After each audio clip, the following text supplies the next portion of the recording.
Hey guys, this is Isaac from Contender Bicycles, and today we have a bib short guide for all of the confusing questions you may have. There's plenty of different kinds of bib shorts on the market and a lot of companies, which makes for a lot of decisions that you have to make. So today we have compiled together a bib short guide to help you make your decision. We carry bib shorts from the likes of ASOS, Rafa, Pottermall, Giordana, and some other companies as well. So hopefully this will get you going. As far as sizing bib shorts, there are a couple key things to know, and that is going to be where bib shorts actually get bigger as you go up in size. As you go up in size, this back end of the bib short about right there tends to get bigger as you go up in size, and the straps tend to get longer. So this means, let's say you're a taller rider, but who might be on the skinnier side, you actually may want to size down from traditional. Even if you're taller, you may consider like a small, just because if you were a skinnier rider, that's actually going to fit your leg and your behind a little bit better. And the tight-fitting chamois is going to reduce irritation. Same thing goes for maybe shorter riders with a longer torso. You may want to consider sizing up because that means your bib shorts are going to be a little bit longer in the strap.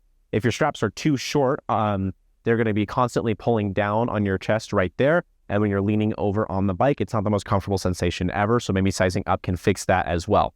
For people with longer legs, some companies, not all, do make a long specific short. So you can also get some shorts that are a little bit longer in the thigh and inseam to go a little bit farther down to your knees. Now, when buying shorts from any company, there's usually going to be 3 or 4 different lines, as you would say. Most companies are going to do 3 different or 4 of these different lines, and they will all name them something different, but there are a couple of key indicators to know which one you're buying from.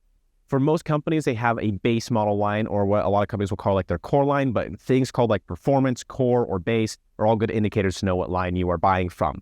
If the company's naming system is not as easy to read and you don't know which one is more of a core short and which one's nicer, pay attention to the price of the short. These will usually be the most friendly on your wallet. Core base model shorts are usually going to be the stretchiest of any of the shorts you're going to be able to find and usually have the least amount of options. Traditionally, most core shorts are going to be offered in 2 options, what you would call like a cargo and a non-cargo version, which usually just means that one of them has pockets in the side, just like that. And then they will have traditionally men's and women's specific versions within that. And another good indicator on a core short is also going to be what kind of straps it has. A lot of core model shorts tend to have a strap like this that is sewn and hemmed over. So the strap has a little bit of hems right there. And then a core short is also going to be the most popular short as far as what you see out and about and what is going to be listed on their website. Moving on from the core line, most companies will have a exact middle tier line, which a lot of people will call their training line, as is the workhorse of the shorts. Things like training, performance are good indicators for what this line will be. And these shorts are typically going to have a much nicer fabric than the core model short, and it's going to be a little bit more supportive. It's not going to have quite as much stretch to it, and it's going to have less of what you'd say like a sheen as far as the color of the short as well. The performance line of shorts for any company is also traditionally going to have the most options. Most performance line shorts are going to have, there's going to be a couple options of versions like some performance shorts have long legged or standard inseam. They'll usually have versions with or without pocket. Some performance lines also do an off-road and on-road version of a short, and the off-road version usually has a little bit of a thicker pad to it. And then the performance line of shorts will typically have better grippers on this little inside right there than the core model short as well. The top end of any short tier from any company is going to be considered more of a race line. These will be the tightest of any of the shorts you're going to be getting, and they're also going to be the least amount of stretch. The fabric on a race line short is going to be the most supportive. It's also going to be the hardest to put on. You'll put it on and you'll struggle a little bit. Once it's on, it is the most supportive of any of the short lines. Slash race line short, the top end short is typically a little bit longer than a lot of the other versions of shorts. And another big indicator is going to be the straps. The straps on more of a race cut are going to be laser cut and a little bit wider than a performance or a core model short as well. And this also goes for cargo shorts as well. Most cargo shorts that are more of like a race cargo short or like the top of any company, the pockets themselves are usually going to lie a lot more flush to the surface of the short when there's nothing in them, and they're going to be less obtrusive when you don't have anything in the pockets. Now, when it comes to men's versus women's shorts, there are some key things to think about in the fit of the short itself. Men's shorts tend to come farther down on the inseam and farther down on the leg versus a woman's short. And then a men's short is also going to be tighter in the hip area, and a woman's short is going to have a little bit more room. As far as the actual waistline of the short, the waist on a men's short is going to actually to be a little bit blockier, while the waist on a women's short tends to come a little bit farther in above the hip. And then women's shorts tend to be a little bit higher waisted as well. When it comes to the chamois, The chamois in a woman-specific short is going to be a little bit wider out back because women tend to have wider sit bones, and it's also going to have more padding in the front. So all these things are factors when buying bib shorts as well. Women's bib shorts also sometimes, depending on the company, also have straps that are detachable for making using the bathroom while riding a little bit easier. Now, before filming this video, I actually went around the shop and did a survey of all our employees here and asked them what they looked for when they bought their bib shorts. And as I'm sure you were guessing, there was a lot of variance in my answers. A lot of people asked for very different things in what they liked in their bib shorts, and that's the whole reason there are so many bib shorts on the market to begin with. But something that was also shocking was how many things people seem to agree on. So we'll start there because that seems to be a very common point for a lot of people. The biggest thing I got was pockets. People, more than anything, said that in their next bib short purchase, they wanted to have some form of storage on their bib shorts. Over 75% of the people I asked said they would probably buy a cargo bib short for their next one. People who try to ride more road and didn't stray as much to mountain bike or gravel tend to care a little bit less about storage, but they still did care. They said even a small pocket on the back of it underneath where your jersey might go for things like keys would have been awesome. The second most common answer behind pockets was value. I mean, this comes at no surprise. Nobody wants to overspend for any of their bib shorts, but people were very much on the side of they are willing to pay for a nice bib short. They just didn't want to pay for something that is obscenely expensive if it doesn't actually give them any form of benefit. People said that value doesn't necessarily mean you are buying the base model from any company. Value just means you are getting what you pay for. So some people were also expressed with shorts like ASOS.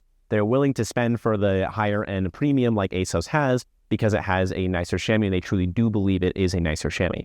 ASOS is famous for some of the most comfortable chamois you can get, and people express that even though they are a higher price bracket, they're willing to pay for that chamois.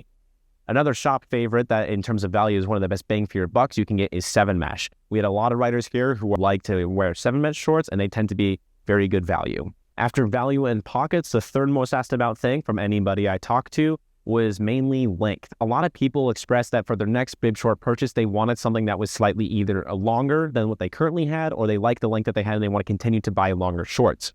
People expressed that they liked the more length in 2 areas, and this seemed to be a common theme for anybody I was asking.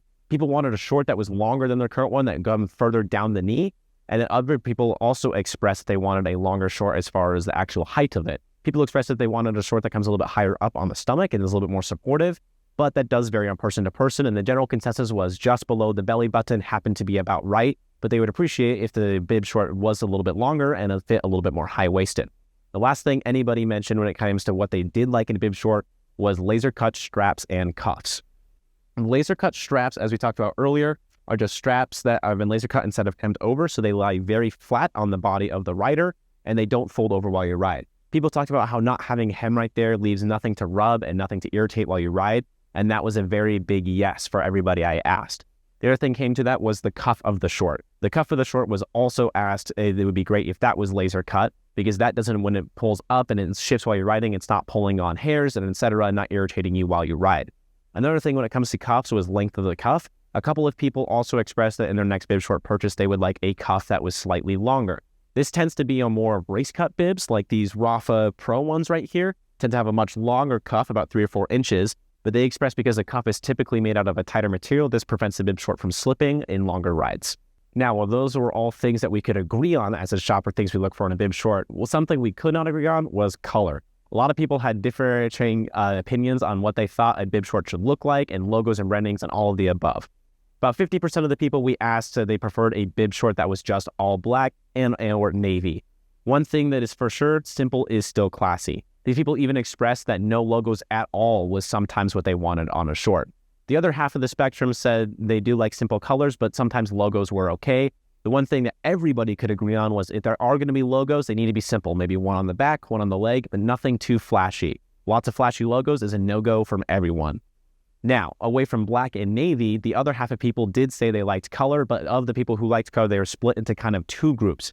The main group of people who liked colored shorts are mainly interested in things like earth tones. They liked brown, tan, gray, like neutral white grays. They liked greens and maybe maroon, lavender, etc. That tends to be the majority of the group. And then the other side of people who like color, which was a little bit smaller, liked bright colors. This was things like salmon, brighter blues, reds, etc. This was not the majority of the people, but we would say from asking everybody that the neutral colors tends to be what is on trend. And neutral colors is definitely rising and taking over from the supremacy of black. the answers to their questions was differing based on what discipline they were in. Road cyclists tend to mention they wanted a stronger, more supportive material for their short, and they like their shorts to be a little bit longer. And while they did mention pockets often, it wasn't quite as much as the off-road cyclists. It was about maybe every 3 and 4 people, as in everybody in the off-road category was asking about pockets. The road cyclists tend to also mention that they preferred a pad that was slightly thinner and denser for longer hours, and they also all mentioned they definitely wanted a longer short. For the off-road cyclists, they tend to mention the short's length, for whether it was a little bit longer or a little closer to knee, wasn't as big of a concern for them. And the supportiveness of the material, they still wanted to be supportive, but they didn't care as much as it being not stretchy as the road cyclists did. Off-road cyclists also mentioned that they wanted their material to be durable. They wanted whatever bib short they wanted to, if they were to wipe out on gravel, not to tear immediately and need something a little bit rougher to keep it from ripping just in case. The off-road cyclists also tended to favor a pad that is a little bit thicker and denser for a little bit more vibration dampening. Now, if you have any more questions on bib shorts, or you're still looking and you want some advice, feel free to email us at info@contenderbicycles.com, or feel free to stop by in-store in Salt Lake or Park City and try on some bib shorts for yourself.